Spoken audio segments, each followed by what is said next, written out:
Divendres, després d'haver dinat, toca carregar la motxilla a l'esquena i anar tirant cap a Montblanc. Ens espera un cap de setmana ben complet per poder gaudir d'una bona colla d'hores de música en directe. Només arribar a la zona que ja us vam presentar fa un parell de setmanes, ara sí, degudament habilitada, ens sorprèn una multitud que de manera més o menys ordenada espera accedir al recinte del festival. En fer-ho, el braçalet de torn, i un estricte i criticat alhora escorcoll pel tal de trobar possibles provisions que, pel que sembla, no formaven part dels plans de l'organització, però, com sol passar, sí que formaven part dels plans dels assistents. Una vegada dins i amb menys pes a les motxilles, tot s'ha de dir, és el moment de muntar la tenda on ens deixarem caure quan no puguem aguantar més després dels concerts. Això sí, cal memoritzar la ubicació de la tenda, no sigui cas que ben entrada la nit us endugueu alguna sorpreseta. Entre les tendes, aquesta ens indica clarament el seu origen, que per cert ens resulta ben familiar. I mentre muntàvem, sentíem les primeres notes que ocupaven Montblanc, pertanyents als lleidatans in extremis i als tarragonins gore romans, amb el seu psicòtico encara calent sota el braç.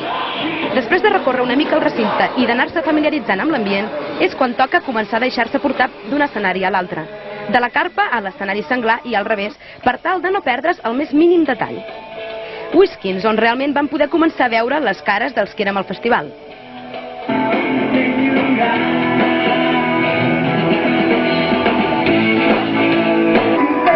No anem bé, un grup cridat a ser la nova revelació que ja compta amb els seus propis seguidors.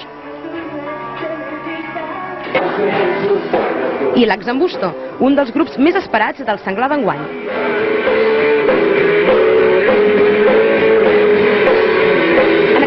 Hi havia un grup del País Basc i un altre de gallec per divendres i dissabte respectivament. Després de la proposta dels bascos, els barcelonins Doctor Calypso. Festivals és bo perquè molta gent que potser no et coneix encara et veu i veuen de tot, no? És una mica un tàping. Personalment som més de tocar a llocs més petits o així, però també estem fets de tot, no? Sí, estem fets de tot.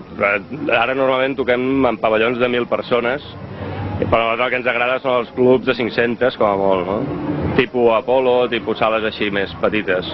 Teatrets. Els teatrets que estan acondicionats per fer concerts són el millor per nosaltres, no? L'espontani Albert Tort, o així és com sembla que responia al seu nom artístic, va actuar a la carpa interpretant dues cançons dels L'Axambusto, Tinc fam de tu i La meva terra és el mar. El públic va respondre totalment a aquesta proposta. Semblava com si l'Albert fos el cantant habitual d'aquests dos temes. Pobre Pem i Fortuny. L'oferta de les activitats lúdiques i culturals del Senglar Rock comptava també amb una novetat força especial. La performance polipoètica Histèrica 3, La pregària del vampir, que el periodista i poeta Pep Blai va anar oferint fragmentada en diverses ocasions i en els diferents escenaris. Aquest no va parar d'increpar el públic assistent durant totes dues nits. De dia suposem que devia dormir, no se'l veia per enlloc. L'equip de la Totbat vam descobrir que aquella obra ja ens sonava d'alguna cosa, i és que el Pep Blai va ser el cantant de la llegendària formació tarragonina Patètics, que va triomfar per les nostres comarques sobre els anys 93 i 94. Llavors ja interpretava part d'aquesta creació.